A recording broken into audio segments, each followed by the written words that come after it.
আমাদের বিয়ে হয়েছিল আমাদের পছন্দেই। সংসার টিকেছিল 1.5 বছর। আমাদের একটা ছেলেও আছে, ওর বয়স 1 বছর। আমার স্বামীর স্বভাব চরিত্র বেশ ভালোই ছিল, শুধু একটু জেদি। অবশ্য তাও সব সময় না, মাঝে মধ্যে।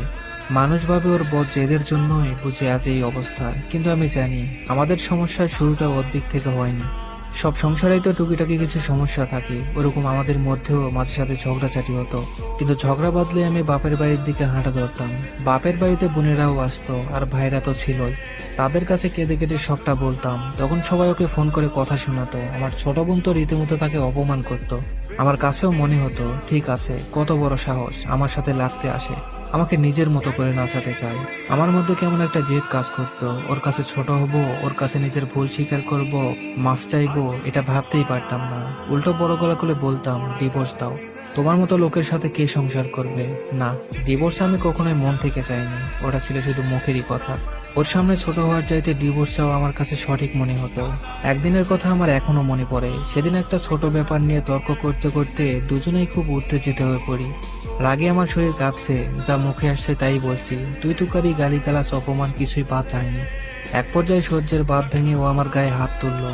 এর আগে কিংবা পরে কখনো আমার গায়ে হাত তোলেনি, কিন্তু ওই একটা থাপ্পড় ওটাই যথেষ্ট ছিল। আমি বাপের বাড়ি চলে গেলাম। আর হ্যাঁ, বরাবরের মতো এবারও নিজের দিকটাই না বলে খালি ওর দিকটাই বলে গেলাম। মানুষের দোষ দিয়ে কি লাভ? সবাইকে যা বলছি সেটার উপর ভিত্তি করেই সবাই বিচার করছে। পরিবারের সবাই বলল, এমন ছেলের সাথে সংসার করার কোনো দরকার নেই, মামলা ঠকে দাও। আমি সবার পরামর্শে মামলা করলাম। ওর নামে নারী নির্যাতনের কেস করা হলো। খুব দ্রুতই ওকে পুলিশ ধরে নিয়ে গেল। ওর পরিবার থেকে মুরব্বীরা এসে বারবার অনুরোধ করলো আমি যেন এই কেসটা তুলে নেই। ভেতরে ভেতরে আমিও চিন্তা করলাম, আচ্ছা, আমার স্বামী কি আসলেই জানেন? ও কি কোনোদিন নিজে থেকে আমার গায়ে হাত তুলেছে? আমি যদি ওকে এত কথা না শোনাইতাম, তাহলে কেউ আমার গায়ে হাত তুলতো? আমার বাবা মা আমাকে বুঝিয়েছিল, আমি যদি এত কিছুর পরে ফিরে যাই তাহলে ভাববে আমি বুঝি অসহায়, আমাকে আরো পেয়ে বসবে, আমার উপর ইচ্ছা মতো ছড়ি ঘোরাবে। একবার গায়ে হাত তুলেছে মানে বারবার একই কাজ করবে। কাজেই নিজে থেকে ফিরে যাওয়া তো প্রশ্নই আসে না। কিন্তু আমার মনের ভেতর কেমন যেন চিৎকার করে বলতো, ও তো এমন লোক না। ও যেদিন আমার গায়ে হাত তুলেছিল সেদিন হাত জোর করে আমার কাছে মাপ চেয়েছিল। এসব ভাবতে ভাবতে আমি মামলা তুলে নিলাম। তবে ওর কাছে ফেরত গেলাম না। কিছুদিন পর দুই পরিবার থেকে বিচার সালিশ হলো। সবার কাছেও দোষী প্রমাণিত হলো। সবাই ওকে নানান কথা বোঝালো, উপদেশ দিল। তারপর আবার সংসার শুরু করলাম। এরপর কয়েক মাস ভালোই চলছিল, কিন্তু হুট করে আবার কি একটা নিয়ে আমাদের ঝগড়া পেতে গেল। ব্যাস, কাপড় চোপড় গুছিয়ে আবার বাবার বাড়িতে চলে আসলাম। এর মধ্যে শুনলাম ও নাকি খুব অসুস্থ। আমি বাসায় ফিরতে চাইলে আমার পরিবার বলল, এভাবে একটা ঝগড়ার পর একা একা ফিরলে সেটা ভালো দেখায় না। আর আমার বন্ধুদের কথা ছিল, ওসব অসুস্থ কিছুই না, সব বাহানা।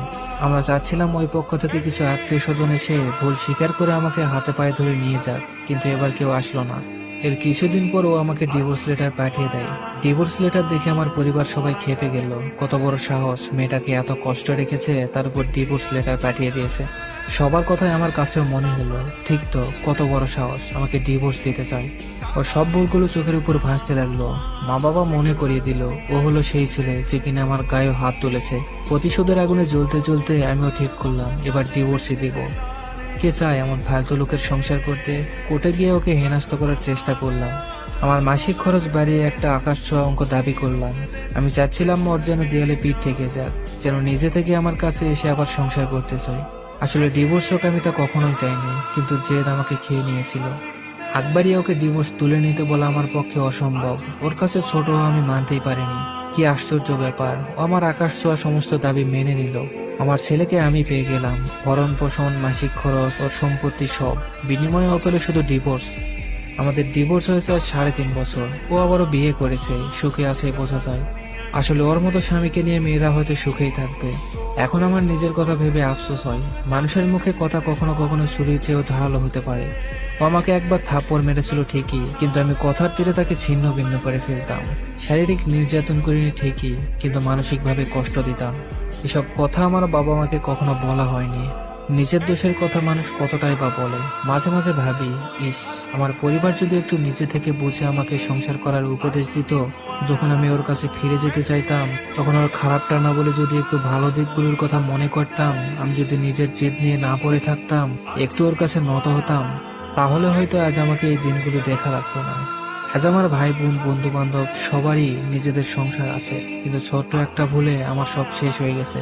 তাই দোয়া করি আর কারো যেন এমনটা না হয়।